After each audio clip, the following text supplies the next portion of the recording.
Hello everyone, welcome again to another edition of Insane in the Fembrain. Insane in the Fembrain. Hello everybody, I hope you're doing well, I hope everything's fine, and wherever you are in the world, I hope you're doing okay. It's still, you know, we're getting there slowly but surely. We're coming out of the woods, hopefully. Anyway, I hope you're well. This week on Insane in the Fembrain, and thank you to everybody that's taking the time to listen and to message. It's been so well received, the Insane in the Fembrain. It's beyond anything we imagined. It's been really nice. So thank you to everybody for taking time to listen and to message and you know, it's been that much of a success. I think we're going to do some more in the future. So look out for that.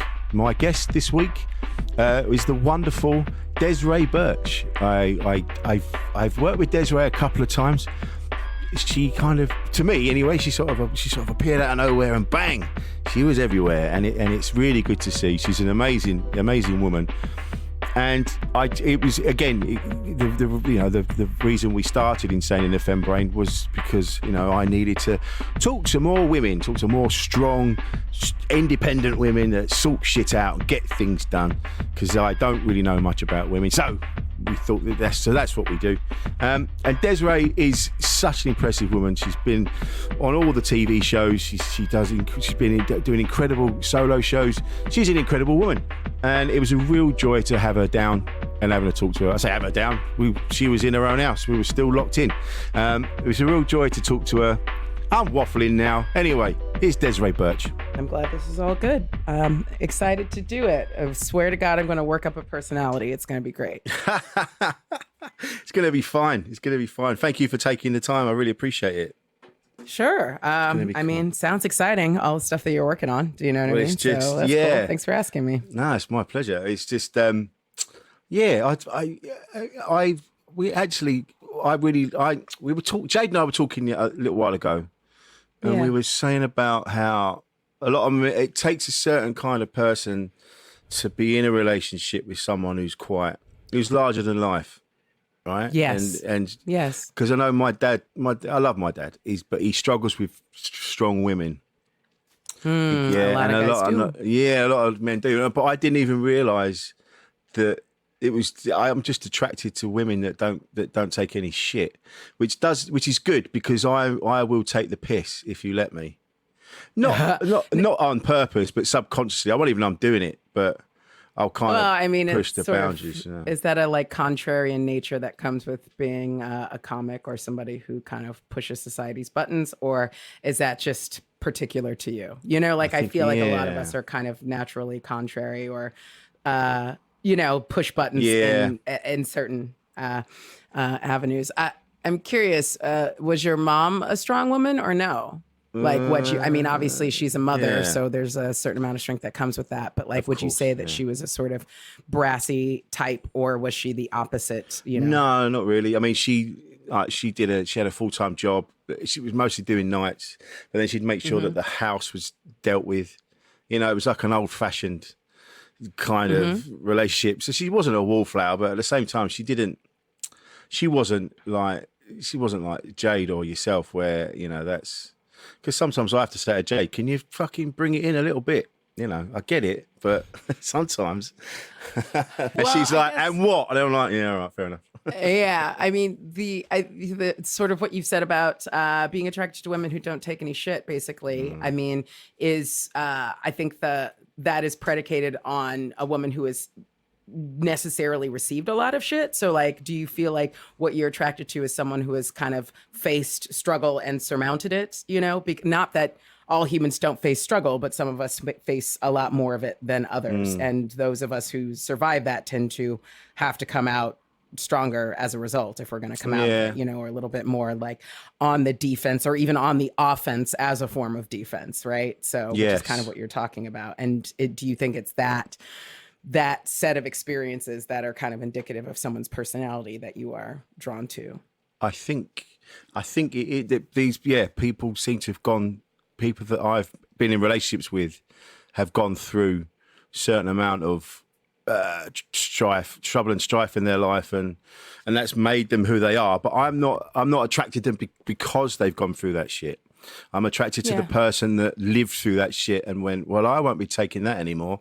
And kind of, do you know what I mean? And that's, A lot of people go through shit and sort of kind of walk around of, well, I'm constantly suffering with these things. Like there's some people who find their identities in sort of suffering or being underneath it, and there's some people who find their identities in like, I mean, I guess it's arguable how much living in reaction to something means that you're free from it, because ultimately a lot of times you see monsters where they're just sort of shadows. A lot of times I think when you've been through things, you are extra on the offense about things. And so, you can kind of hyper react to things, but it's simply because you're like, that's the seed that grows into something horrible. And I've seen that horrible thing, and like no one's coming to my rescue. And it's great when you finally get into a relationship with someone who is like, I would like to try to come to your rescue sometimes, and trying to be able to make room for that is difficult, just to make room for yourself to be like, to like feel the hurt of something and have someone be like, I see that and I want to help or protect you or do something about it, as opposed to you doing it for yourself all of the time. Yes, I want you to trust that I'm going to be there if shit happens. You don't have to feel like because sometimes Jade will let things fester, she won't be dealing with stuff. And I'm like, what? Something's going on. What's going on? And then it takes us to have an argument for her to say, look, I'm really stressed out about this thing, but I didn't know what to do. And I didn't know. And I'm like, you don't have to deal with it on your own. You can tell me, and then, because, that sort of thing. I think we do have that relationship where Jade does trust me enough to know that if the shit really hit the fan, I'd be there. She doesn't have to do it all on her own, but every now and again, it takes a lifetime of undoing that kind of, if you learn from a very young age that like no one's coming, which many of us do. It's just like, no one's coming for you.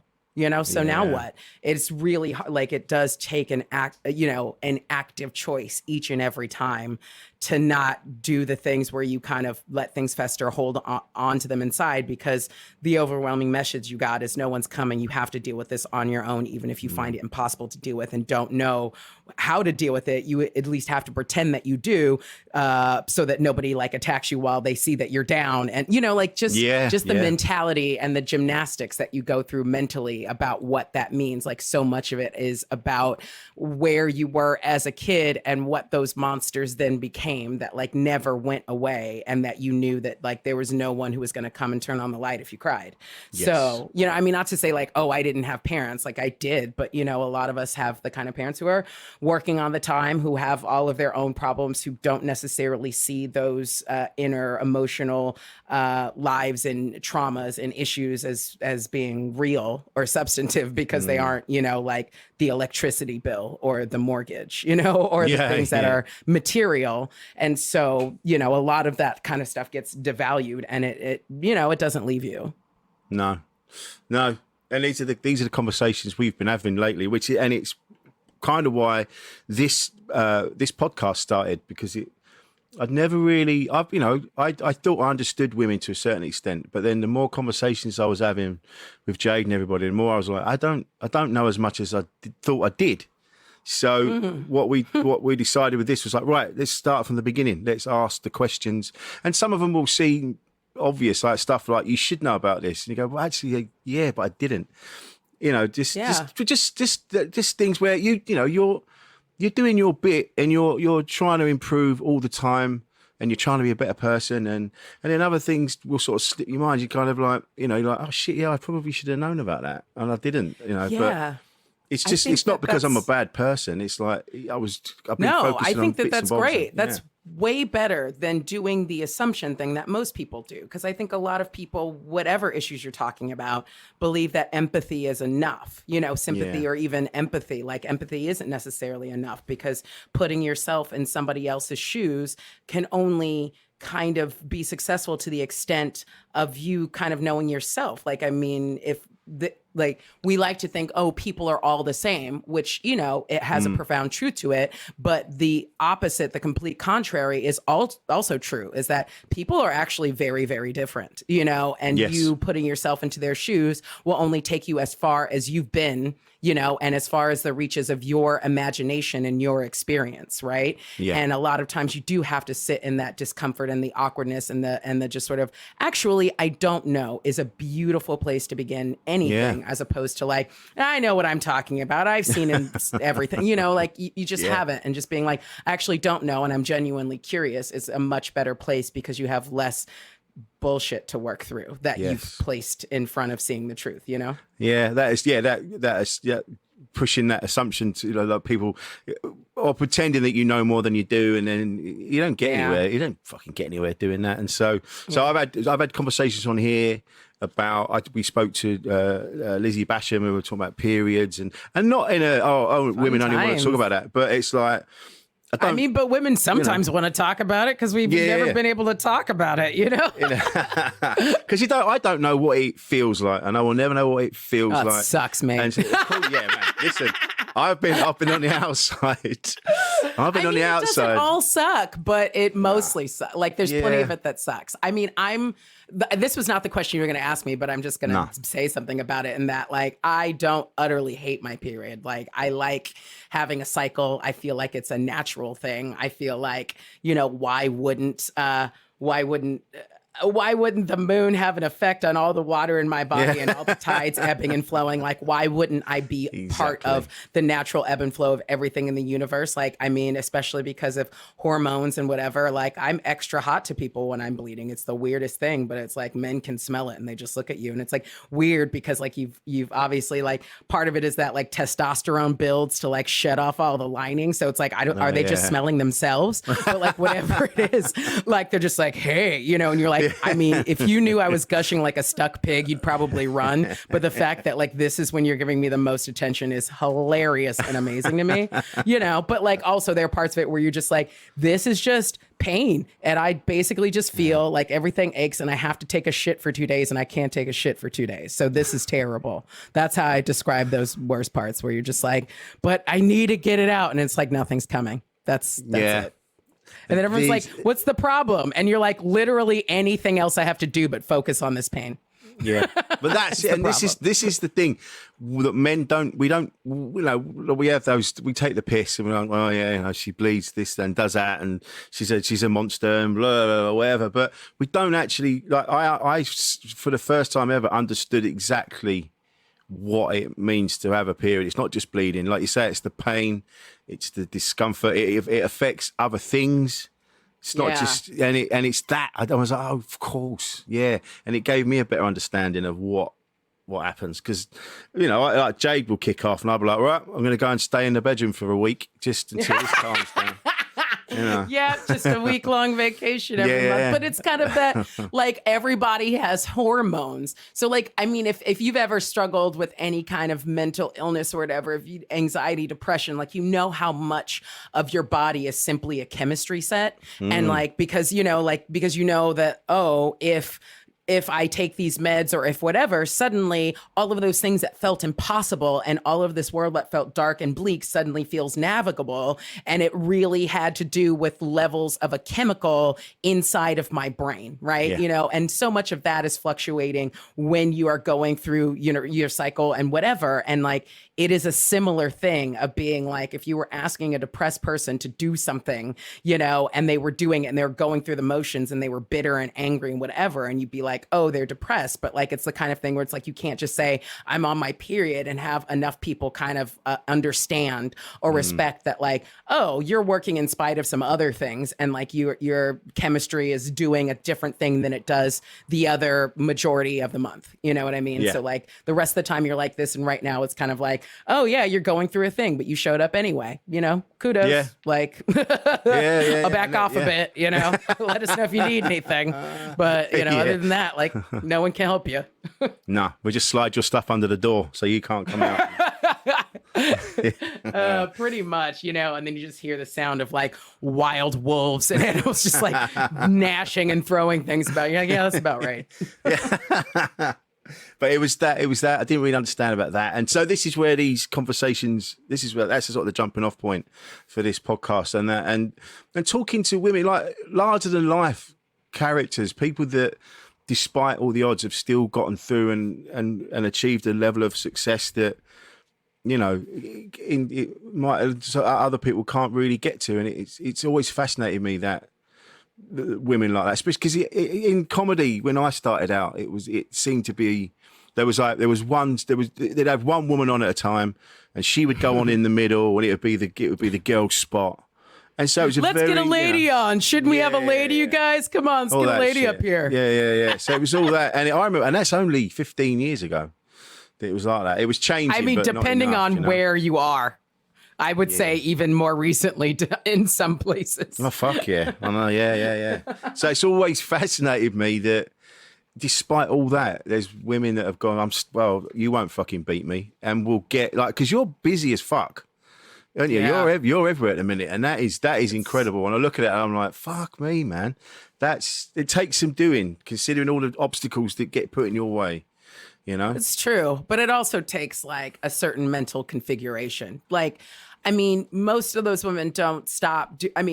Lots of people stop doing comedy, but the women who don't usually don't stop for the same reason that all the people who don't stop. You know, what we do is a compulsion. Like, we wouldn't do it if we didn't need to do it. There's enough things that are just fakakta about the entire enterprise that would make us stop if we had all of our marbles. But because, you know, we are the kind of people who need this validation and need this kind of expression and need this modality to process what we live, you know, and to be creative, because when we aren't creating, you know, we get all sick and twisted up, right? Because we need to do this, we keep doing this, you know, and obviously there are different ways, you know, a lot of people switch to like writing and get those kinds of jobs and whatever, you know, you can apply those skills in a way that doesn't, you know, need the immediacy of like going onto stage every night or however frequently you do it and having an audience respond to you. Like, there are times when I'm just like, am I this needy? You know what I mean? Like, you know, like sometimes where you're like, okay, yeah. And like, I'm really excited. And I love the joy of feeling like a little squirrel, like, ooh, I've got this nut I'm going to share with everybody. It's going to be so good, you know? And like, and then there are times where I think all of us are like backstage, you're about to go on stage and you're like, hello, darkness, my old friend. You know, we're just like, what am I doing? Why? Basically, my job is to keep these drunk people from stabbing each other in the eyeballs and then fucking each other in the sockets. Like, you know, like that's all, like, you know, I definitely, this lockdown has made us kind of question the utility and the need for everything that we do. I think, you know, probably at some point or another.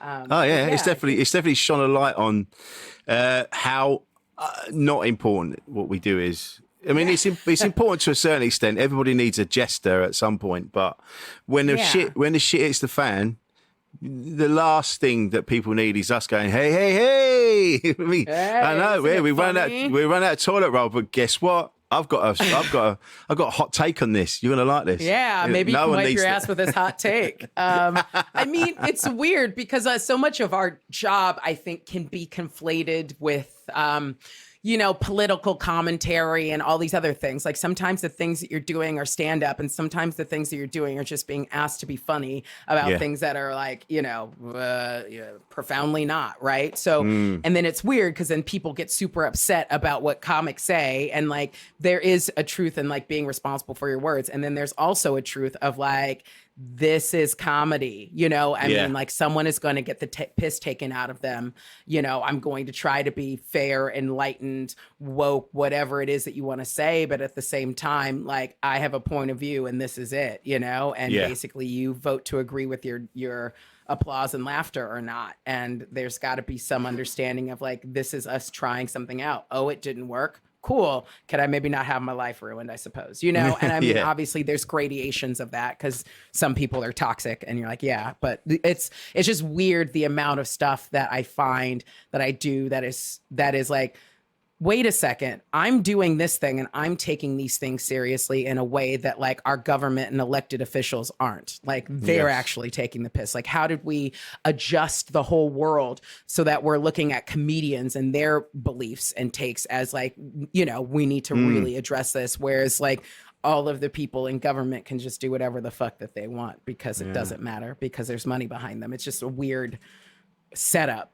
Well, yeah, it goes to show you how well that they've done at skewing society. Like politicians have really done a good job on being able to get away with fucking murder, but one of us tweets something that's a little bit off, or people don't quite get it, cancelled, unfollowed. You know that. Yeah, exactly. You're not getting work anymore from like the gatekeepers who are actually doing sinister shit at all times. Like when you said like getting away with murder, that's not even a figure of speech anymore. No. Like literal murder. Yeah.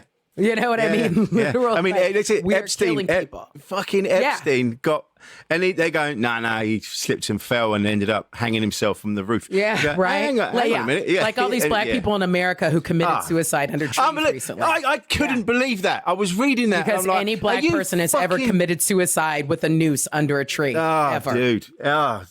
Are we really looking at that and taking that at face value? Or, I mean, you know, Boris is over here transporting patients into care homes who haven't gotten COVID tests. Like, I mean, that's manslaughter. Do you know what I mean? Like, literally, you've got to, and it's just, you know, I don't know.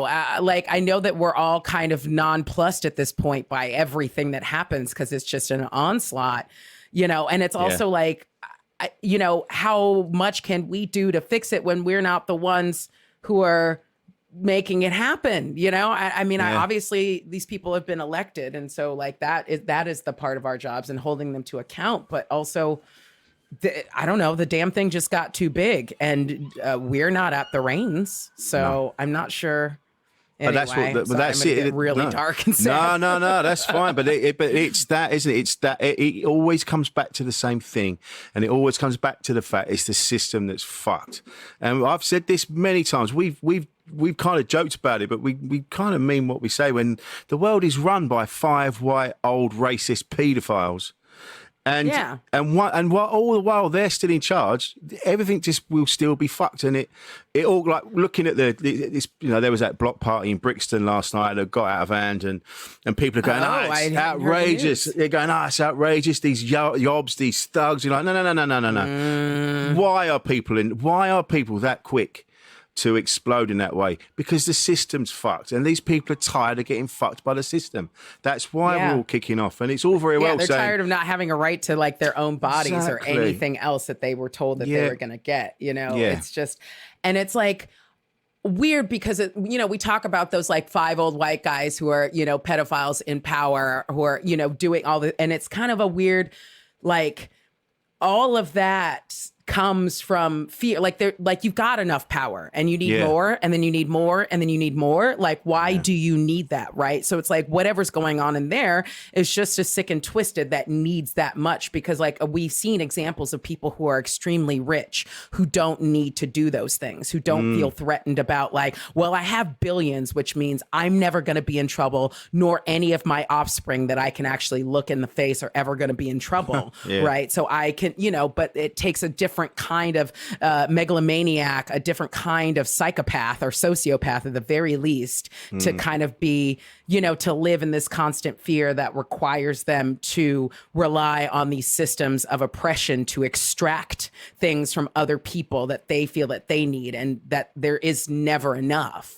You know, like that is a sort of human condition that I think we sort of ascribe to people who are like super, you know, you were born into it or they were born that way or whatever. But like, I think also it's important to look at sort of the psychology and the sociology behind like how we make people that into that and how we make everybody else covet that. Because it's like so many other people, if they were given the chance, would get into similar positions and then finding themselves doing the exact same thing because of the power that they wielded and because of their fear of losing that power once they knew what it allowed them to do, you know, and took them absolutely. Out of. Yeah. Anyway, and then no, but it's true. All the while that's in place, and that people are still told that is something to aspire to, you know, then you're never going to change anything. And it really, you can look at it and I get really frustrated and just go, how will we, how can we get through this? What can we do to make changes? And it's just keep making noise. Just keep doing what you can. You know, you can't change. You won't be able to topple the 5 racist paedophiles from power. But you can start.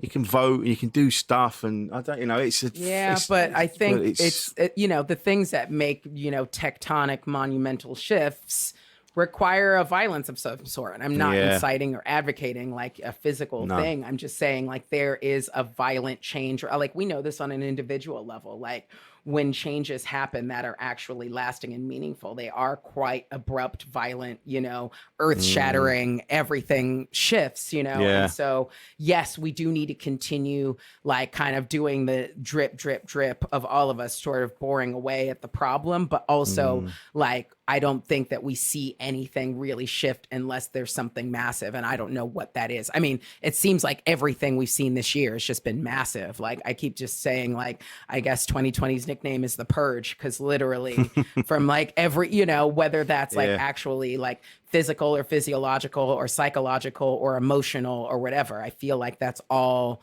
I've been doing and seeing, you know, and it's kind of what like society, the economy, the earth are all doing too. It's just like, nah, we just got to get rid of a bunch of stuff. Like this is basically day 1 of the world's period. And it just it feels like you have to take a shit all day and you can't, and you're really trying and everything hurts. And people are like, how come, why aren't you acting the way that you were acting before? And it's just like, that is no longer possible. It's true, the dream is dead. Yes. And it's like, and the world has been going, look, I'm telling you, you need to sort this out because I'm going to lose my fucking temper in a minute. And then the world went, right, fuck you. You didn't listen. Right, this is happening now, and it's going to cost people's lives, and it's going to do this because you lot don't know how to sort yourselves out.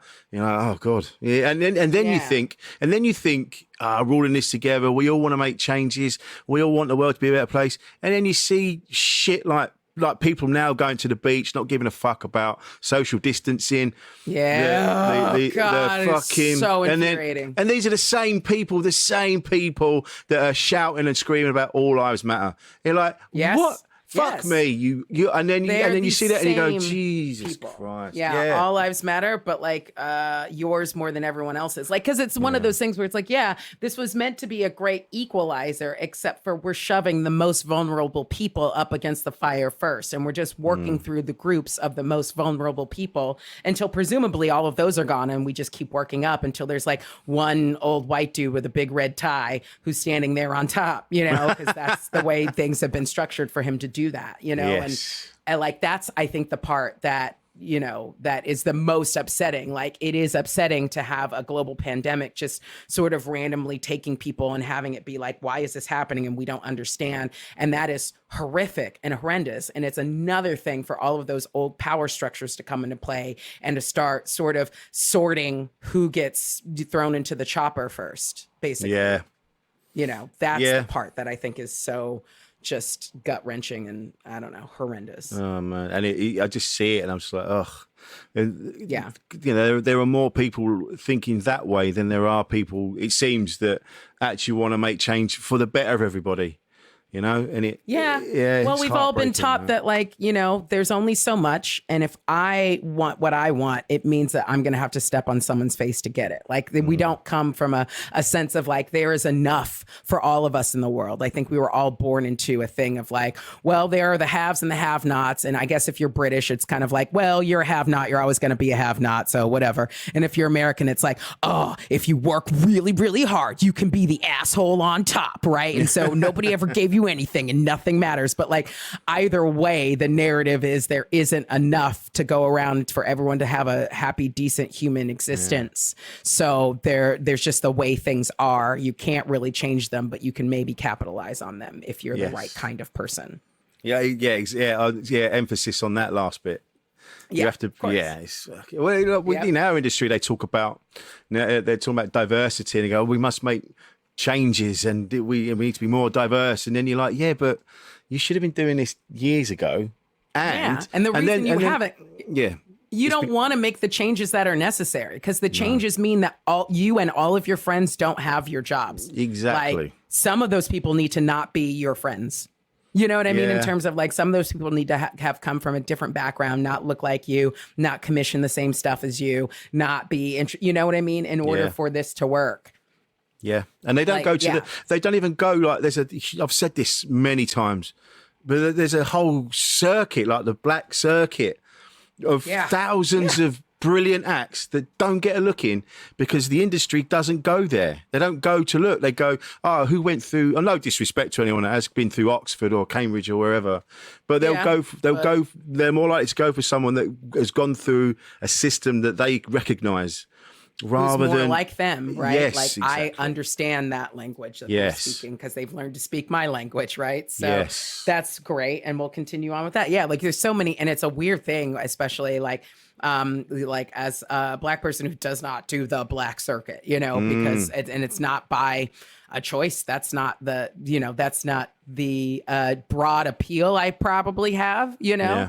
It's not the where I came up as a comic, and it's weird because it's kind of like the times where I have done those gigs, it is a whole different world of audience members, you know, like it's like you're whatever, you're in Birmingham, you know, there's 400 like Black and Asian people like watching, you know, a set that you're doing, and you're kind of like, and even the nuances of performance style and what is valued are different, you know, where it's like, okay, this is going to be more performative as opposed to more clever, you know, and there isn't one that's right or wrong. There's like an audience that likes to be spoken to in a certain way or feels respected if they are, you know, addressed or engaged in a certain way. And it's interesting when you're kind of like, oh, I'm like, my clever muscle got strong, but like, is my, you know, performativity, relatability muscle strong enough, you know?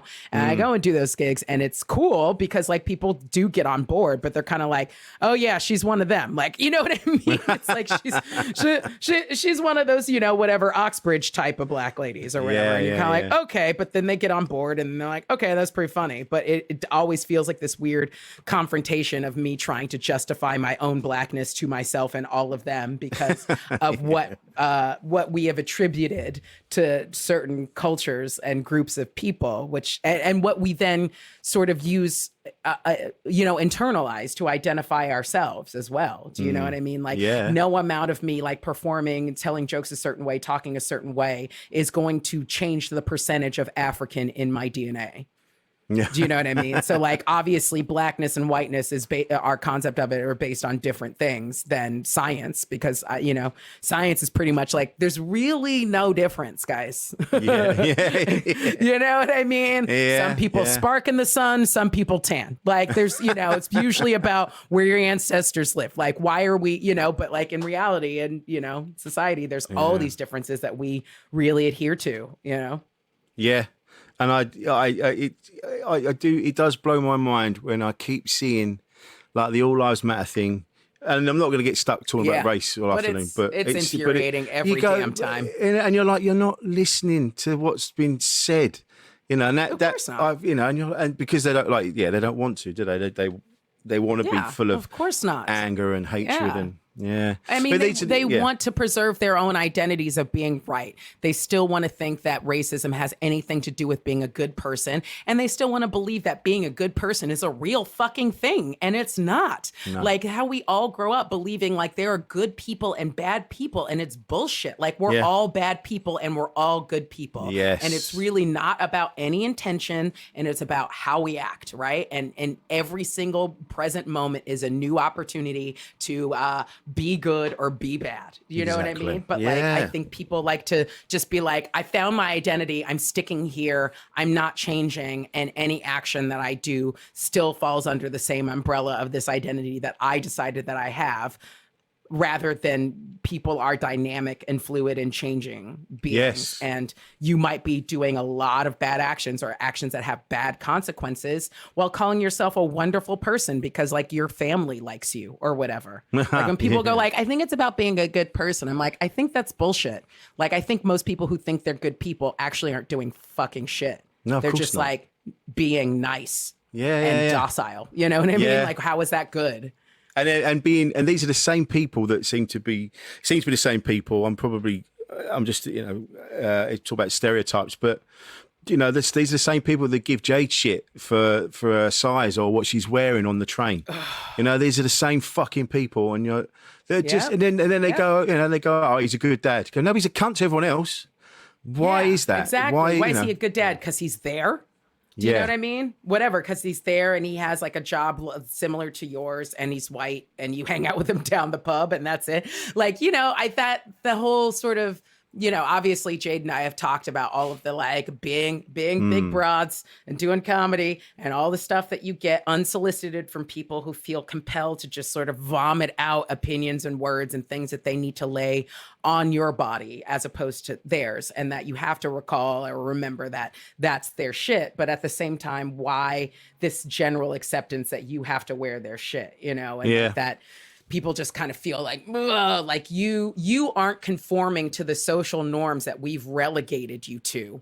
And I need to make sure that you know you stepped out of your place and you should get back into it. And it's kind of like, why are you jealous? Do you know what I mean? Yeah. Like, why? Don't be jealous of my boogie. Like, ultimately, like, you're living small, you know, like you're living restrained, and you are like raging that I have opted not to do that. And part of the reason that I've opted not to do that is because I couldn't fit into that life.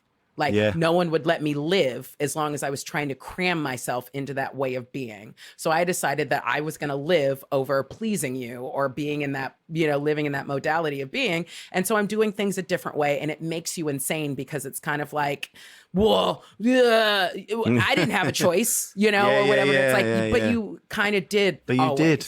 Yeah. You know, I almost, and these same people, when they talk to me, I've had it before when they'll talk about types, like what you're into, and they'll go, oh, well, Rich likes them big, you know, almost like it's a fetish, and it's like, hold on, that's not what attracts me to people. I'm attracted to people that, and they're all different shapes, sizes, whatever, and but because I like them, I don't like to be around people that are obsessed with the gym, and I don't want to be around people that are obsessed with nutrition, because that's all they fucking talk about.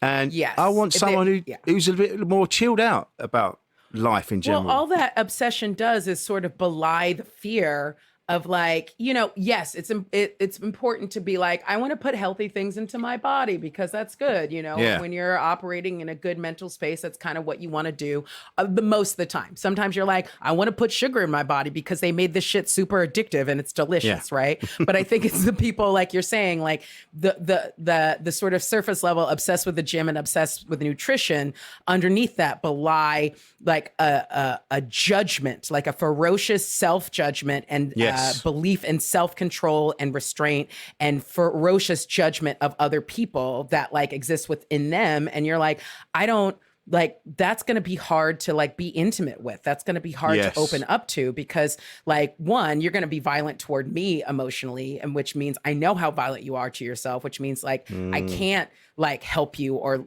love you or make you ever believe that I really, you know, am there for you or whatever. And you're like, that's just a lot to fight for, to love a person. Like, I'd much rather, you know, like that whole thing of like having a type, like, you know, some of it's just going to be chemistry. Like, my type is beardy, bald dudes. You know what I mean? And it's just like, I've only recently noticed that. And it's just like, I wouldn't say like it's an active thing. It's just a pattern.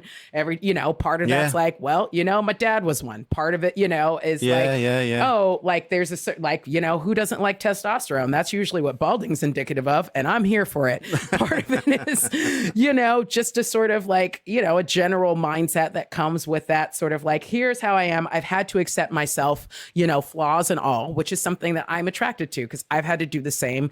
Like, we already have a head start in doing this work together, right? As opposed to someone who is like, you know, in the process of like, you know, having been stunning and then being like, I'm not hot anymore because I'm old and I don't know who I am. And it's like, oh, fuck, babe. Like, you know, I'm 10 years ahead of that. Like, come on. Do you know what I mean? Like, I don't have time for wait for you to figure that out. Like, you know, find another formerly hot person or whatever. But, you know, like, I think that a lot of times we see the surface level of something, go like, oh, it's a fetish or a type, as opposed to seeing what usually lays underneath that, you know, because every so often you find somebody who has those personality traits, who doesn't look like that, who has a different set of experiences that led them there. And you're like, cool, you know, and I'm also attracted to that person too. But normally, socially, they tend to look like this, which is great.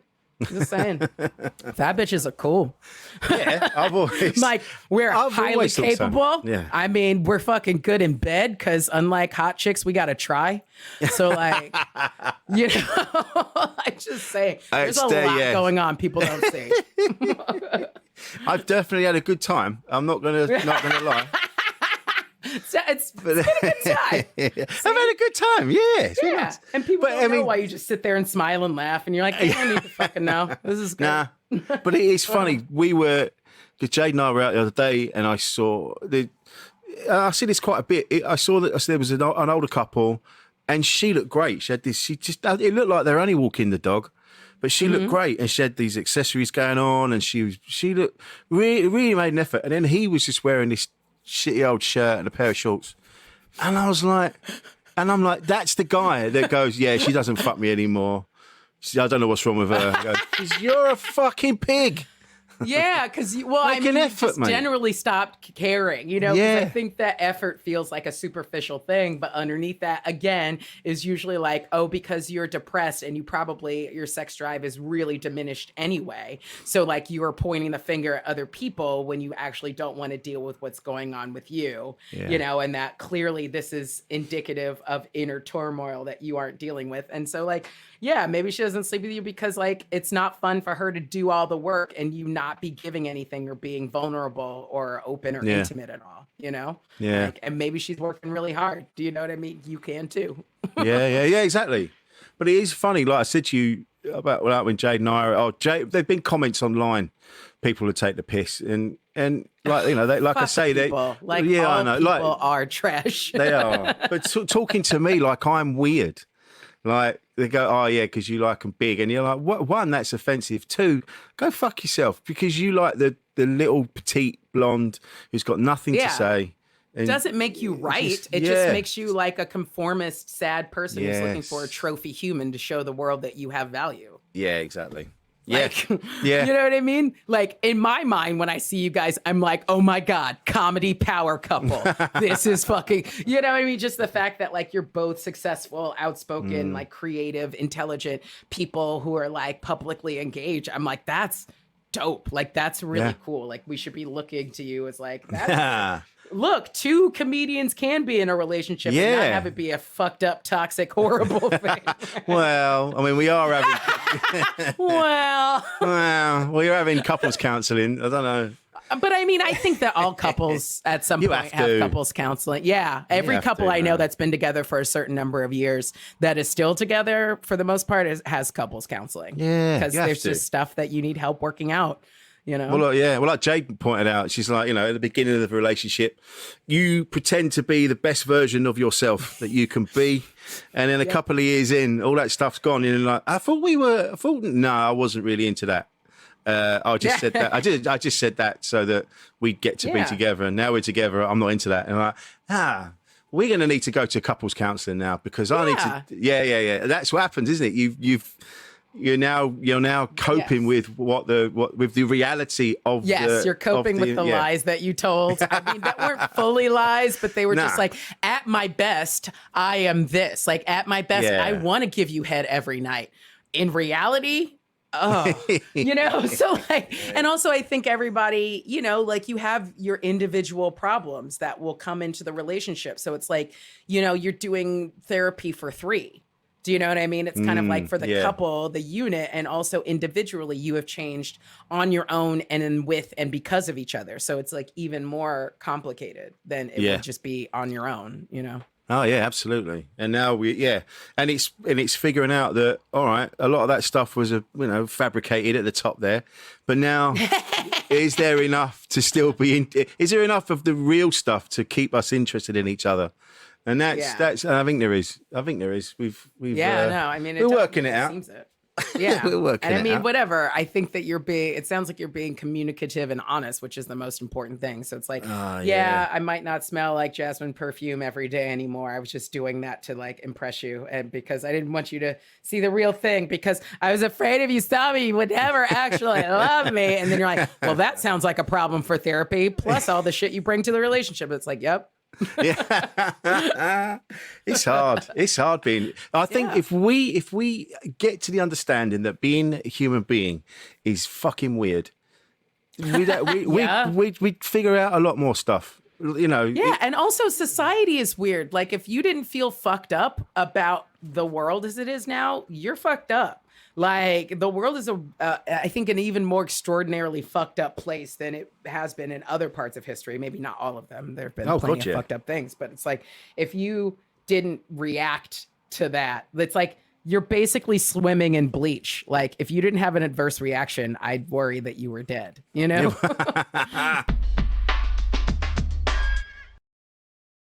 We're looking for a sponsor to help get this brilliant conversation to an even bigger audience. Sponsoring the show, as well as a promotional trailer, means that your message and our message will be inserted into some of Acast's biggest podcast titles. Get on board and partner with Insane in the Membrane. Go to pauldaniels.tv for more information.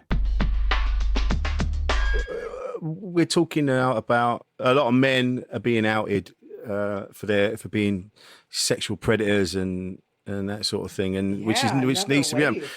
But what we need to, I've said this a few times now, I think what we need to understand is that all men, all of us, and I include myself in this, have the potential to do something sexually, to be sex offenders, because we have in us, we have thoughts every minute of every day that pop into our heads, and then we deal with them. It's like, oh, she's nice. Yep. Yeah, but you don't grab her.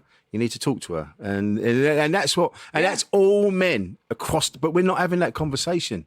We're just, I think everyone's afraid to kind of come out and be like, some of this is literally what testosterone does to the brain. Yeah, and some of this is how we've been socialized, because there was a time at which you had the thought. And then it was like, oh, you mean I can just grab her? And everyone in the world was like, yeah, sure, cool. Just grab her, grab a couple, right? And then suddenly it was like, I'm having a thought, I can grab her. And everyone's like, what? No, and you're like, wait, when was someone going to tell me, and it's kind of like, obviously like society and culture and the changing tide should tell you, but like some people live in rural roads or whatever in their psyches and the message didn't get through or whatever. And then also, I think that some people rush to their own defense as opposed to just being like, oh, I'm sorry. Like, ultimately, I'm hurting somebody or several somebodies or screwing up their life. And like, my boner shouldn't ruin your career. Like, that's ridiculous. Even though I think my boner's pretty important, it doesn't need to like determine your livelihood and well-being and whether or not you can feed your children and shit. You know what I mean? Like, Well, that's what needs to be. It needs to be taught at an early age that you're once the hormones kick in, and once your testosterone levels get to a certain place, you're going to be a fucking animal. But this is how you conduct yourself in polite society. But I don't know if that's different now. But I never had those conversations when I was a kid. It was always about you're gonna go to school, you're gonna get a job, and then you're gonna meet someone. It's going to be a woman because you're going to to have kids. Yeah. And it was all that sort of shit. It's going to be a woman because that's what you've said. Yeah. And you're going to have children. And And there's no conversation about, you might want to have children, but the person you meet might not want to. Just that seeing that you're going to get a woman, like they're gifted to you. And it's of course, because they are objects. I mean, the conversation hasn't been had of like, how women are people, but you kind of think that they're just slightly less of a person. They're not. They're actually people. And like, it's taken us a long time as a society to even say that. And we're still having trouble saying that. But as a result of all of that, there's certain messaging that you're getting that just reinforces the fact that they're slightly less people because we can show more of their bodies without any of their agency, or because, like there's just all these little messages because, like mom tells her to do one thing and tells me I can do 5 other things, and like that thing needs to start from early on because everything else is built on top of that, and like, I think that like as women, we've been able to start talking about like, yeah, actually it is weird when I think about the way that I was raised and what I was told to do with my body myself, what I was told to be responsible for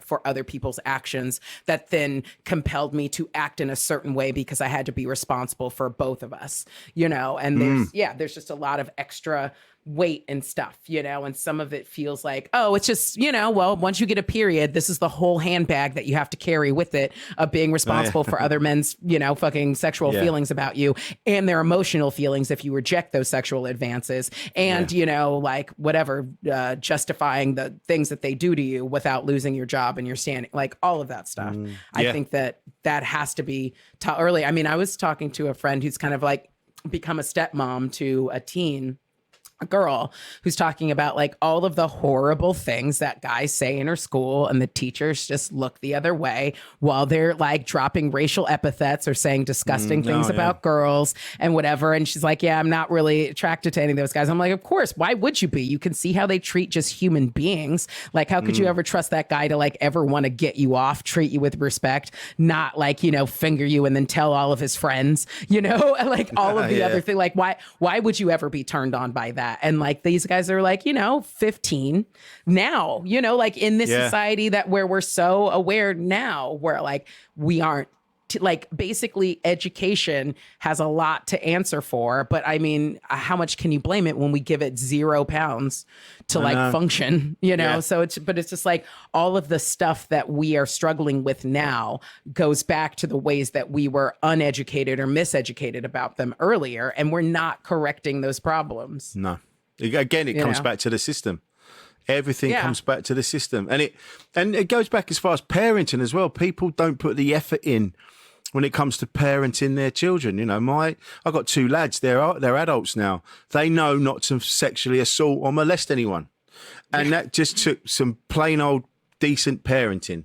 You know, I've not been great in my life, but when it comes to my sons, I've done a pretty good job. And that's all it took, was to educate the boys. And you know. So when you were like, I know you were parenting them their whole lives, but was this about like, we're going to sit down and have a talk? Or was this about like catching them in the middle of certain behavior and being like, no, we got to correct this and deal with this now? Or was it like pointing at examples of things that you were seeing in media or on the street in real life and being like, so this is what you don't do and this is why you don't do it? Like, how do you feel like you were able to most effectively get that message across to them? Or did it just have to be repeated a bunch of times in the way that you modeled behavior for them or called certain things out? Like, I think it was a lot of different stuff. There was, because I split up with their mum when they were very young. So they were aware of other relationships. And so they'd ask questions about that, like, where did you meet? And so from the conversations you'd have with the boys, you know, you didn't have to turn around and go, right, listen, don't rape women. But they could glean from what you were saying, what you meant. And then there was my youngest came in one day and he showed me this awful video on his phone of which turned out to be 2 girls, 1 cup, which I didn't know. Oh God! I'd heard of it. Yeah, exactly. So I'd heard of it. Yeah, I mean, I've heard of it. I never saw it because I was like, okay, I kind of get from the title what that is. Yeah, I don't need to see that. I didn't need to see it, didn't want to see it. But then he came in, look at this, Dad, it's disgusting. And I'm like, I didn't, and I'm like, dude, right. Like, it was like half a second in. And I'm like, you did get that off your phone. And then, so from that, we had a conversation. Yeah, we got to pull this whole car over. Yeah. Wait. Right, come here. Listen. And it wasn't until ages later, someone else told me about this film. And they went, and then they told me a bit, and I just went, oh, is it the 2 girls sitting on the sofa? And they went, yeah. I went, oh my God, that's what that was. That was on my son's phone. And then God, so it's a mixture. It's a mixture of going out of your way to say something, or you're pulling them up on behaviour. It's all different stuff, but you make that effort, and you know. I mean, that's such a minefield because you're kind of like, well, like it's like talking about like, like you've got to talk about your relationship, his relationship to like porn. Why does it exist? Why are people passing it around? Like, okay, these women are doing sex work. Is that good? Is that bad? I mean, we shouldn't have any, like, I mean, they're working, but it's like not their fault, but also we shouldn't be passing around. But also this doesn't actually teach you respect for women. And maybe this isn't, very, very mindfully made. And, Yeah. Especially these days, as aware as we are of like every aspect of it, there's like a lot. And I guess there's only so much you can, I mean, just from doing some work in education, there's like only so much. And just knowing myself, there's only so much you're going to get at any one time. You kind of have to keep building and layering on a thing. But like, dude, it's a lot. I don't envy any parent who has to raise kids now because it's man. Yeah, it'd be awful. Yeah. I mean, we had to deal with, all we had to deal with was the odd pieces of pornography that you might find somewhere. That were literally physical. Deep. Yeah. Yes, that were magazines or a VHS cassette. Yeah. And they only got passed around because there was only a few of them. There was no. Yes, exactly. Until so somebody ruined the fucking tape, and then there you go. I didn't even realize that women watch pornography until very late. That was when I was, blimey, when I was married. Like, so, oh yeah, I look at that. I'm like, yeah, I mean, I guess I don't know. In my experience, not always to the same extent, but then again, that's like I think a hormonal thing. Like, I know that when I'm a certain part of my cycle, there's more testosterone going on, and I'm like, let's see what's going on over at my old friend Pornhub. You know what I mean? Whereas like the rest of the month, I am not thinking about what's happening over there. And then suddenly I'm like, I wonder, and I think it like part of it is just chemistry of like, I want to see some images and feel a certain way. And this is great, but I mean, I had a dad, so I just found his. That's how, you know what I mean? And I was like, well, you didn't do a very good job of hiding this. It was just in a drawer in the bureau, like, duh. Yeah, just lying around. Like, did you even try? You know what I mean? Like, come on. We were like fairly young. Do you know what I mean? Like, 10 years old or something like that. I'm just like, dude, you think a kid's not going to open a drawer? Like, what? Just because it's not the top one? Like, what? Yeah. We're gonna snoop around, Dad. You got to make an effort. Yeah, man. You're at work all day plus the commute. We're not. We're definitely snooping. Like, please get a lockbox. Yeah, that's definitely. You're right though. I know. I got a few years ago. I was really depressed, so I got into porn. In a terrible way, but just that it wasn't. I wasn't even doing anything. I was just looking at it. Just isn't that the worst when you're just you're like, I've wasted hours now just looking at segments of videos. Like I haven't even touched myself at this point. Like this is just what are we doing? Like it's not even like a Netflix binge. Like it's not like just nothing. Just nothing. Yeah. No Every nutritional so often value. you come across like a good one where you're like, wow, that was actually like a quality porn. Like I feel like everyone got paid and respected each other. And, that's it, like there was non-traditional bodies. That was cool, but mostly it's just fucking garbage, Yeah, I know. It's just, absolutely. God. Yeah, there's a lot of, And you're like, oh my God, what time is it? It's 3 a.m. I'm going to, I'm going to be so tired. I've got to be up at 7. Yeah. Wasted my time. No excuse. Didn't even. And then the wank that you have is like the shamiest wank. Like it's just the worst. Like where you're like, I can't just clear history, close the laptop. I know, and even even the orgasm's like, oh come on, man. Yeah, it's really? like quick and fast, and then you're like, no one look at me. It's the worst. Yeah, I'm done. Yeah, I don't need to do this again. Yeah. I guess I got that over with. Yeah. Fast forward 12 hours. I'm like, this again? Come on, man. Fuck's sake. But I admire, like Jade will say, like she'll like it'd be like she's like, I haven't come in ages. I'm like, how have you not? She's like, I just don't think about it. I've been busy. And I'm like, whoa. Yeah, it is a thing. Yeah. It is a thing where it's like there are times when you just don't think about it. You're busy and it's not. And, I think that there's the chemical biology, like the chemistry, and then there's the biology of like, if I had to hold my dick every day or look at it to like pee and do stuff, I'd probably think about it more. But because everything's like tucked away, I'm just kind of like, oh yeah, I've been busy. I don't know. I mean, it's not giving me any problems, so it's fine. Until suddenly, like, then I'm thinking about it a lot more, and it really, for me, usually coincides with like hormonal things. But just don't even think about it, which I know is weird. But it seems to be, Jade and I talked about this earlier, about it seems to be all, because men, as soon as the testosterone gets out of control and the hormones are kicking in or whatever else is happening and all the chemicals are raging inside of us, it seems to be that all the decisions men make are geared towards somehow getting sex somewhere, having sex somewhere, something sexual. Even like the most successful men in the world, like, oh yeah, and then I'll get this, I'll be so successful, and then all the women will come, and then I'll be able to have all the sex, and that just seems to be on every level. It's so funny to me because, like, while guys are in that pursuit, like, literally everything else comes second, like, including logic or, like, any sense at all. And then immediately after, they're like, oh, I got to be at work in 5 hours. Like, just I've been proposed to on multiple occasions while a guy's been trying to, and I'm just like, what are you doing? And then later it's just like, I can't get a return text. Like, but, it's true. When you're, the difference in the before and after. Honestly, when men are in the zone, there's no talking you down. And I've been guilty of this. I've been saying all manner of stuff to go. Yeah, a guy gave me his car.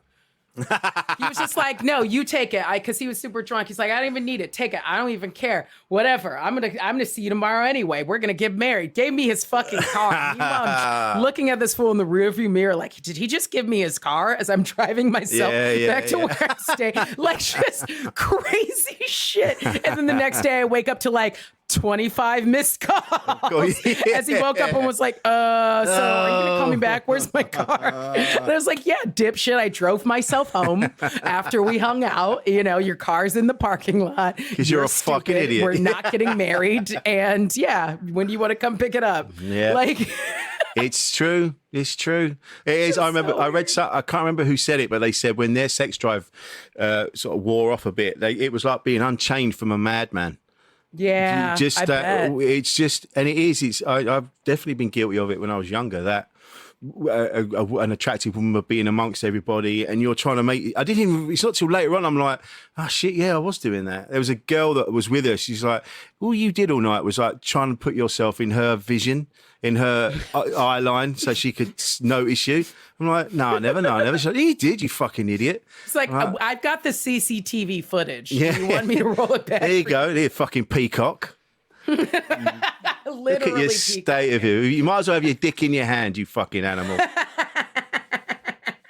God. But I still get blown away by the people that still, like, I see this all the time with, the sliding into DMs and asking for pictures of feet and I'm like, and it's relentless. It's relentless. Yeah, and you're just like, what are you doing? I guess my only sort of way of even, like, I can understand that from a distance only, I think, because of like the thing that can frequently happen to us in the lead up to bleeding, of just being like, like when you're having all of these very real and founded feelings about things that like definitely are like, I'm very upset about that and I'm very sad or I'm very angry. And then then you bleed and you go like, oh, you kind of go like, I guess hormones were playing a part in that. Like, I probably would have that same reaction to that thing, but not to the extent that reaction was overpowering or all consuming or whatever. And then you go like, yeah, hormones are a hell of a drug, Yeah, and that's what needs to, this is all the things that need to be talked about more.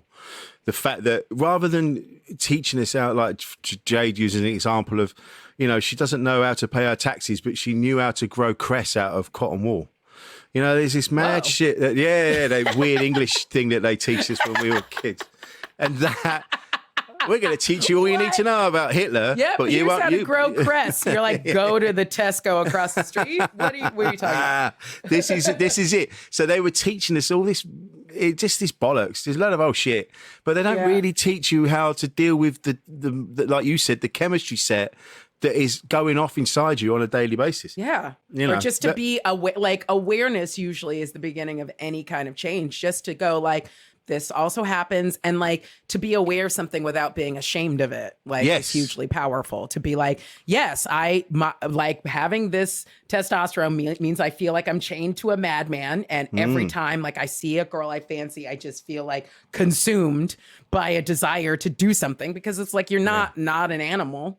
You know, No. like we are all animals. So that's going to happen. But just being able to go like, that is happening. Like, it's a kind of thing that like, if you ever do any sort of like, you know, I definitely had a lovely experience with hallucinogens in college. I was like a beetle for a semester with a group of my friends. But like one of those things that like people were like, oh, you had a bad trip. And you're like, okay, yeah, sure. But like the thing that always rescues you from that is the awareness of like, this is a drug.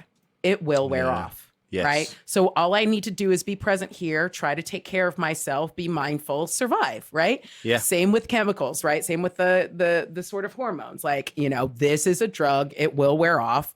I as long as I don't make any very stupid, like drastic, illogical decisions, you know, I can just wait for it to pass or try to enjoy it or, you know, do something with it. But like, you know, there's still some part of your right mind that can, your consciousness, your whatever, that can step outside and go like, this is a thing that's happening to me right now. And I could at least understand that and apply that perspective to what I do next, as opposed to being like, this is everything and this is the profound and one and only truth. Oh, if we have sex, it'd be the most sex anyone's ever had. It'd be, like, this is really? it. This is it. This is it. Really? You're sure you're not going to come in 5 minutes because the buildup has been so huge? You're sure about that? And then you're going to go, whoa, oh, where's my car?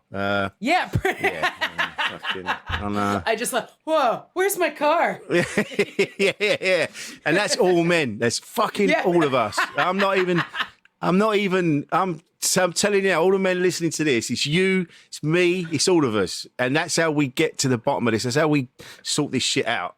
Is admitting it, man. Admitting that what you're capable of and dealing with it. Yeah. You know, and just, I mean, and also just like taking that, it really is just seconds to like stop in that moment, you know, where everything is crazy, just to stop and go like, what is this? Like, you know, it doesn't mean that you have to stop doing what you're doing. Maybe you will, maybe you won't, but just to like stop in that moment and kind of check in, be present, because half the time you go like, oh yeah, that's not a thing I want to be involved in. Yeah. Exactly. Before you let yourself get carried away, you know? Yeah, exactly. Knowing that, well, mind you, the people that we're hearing about in our industry they just thought they would get away with it. You know, I mean, and every time that they did, it made them think they could get away with more. Yeah. Right? Yeah. Well, at least I'm glad we are making the changes. I mean, it's late, but the next generation of people will benefit from these changes. You know, at least we're making that start, I guess. So let's hope. You know, I mean, those changes, like, it definitely has to work its way up, because there's definitely people with a lot more power who need to kind of like be exposed for what that hell. Absolutely. Oh, but like, you know, that we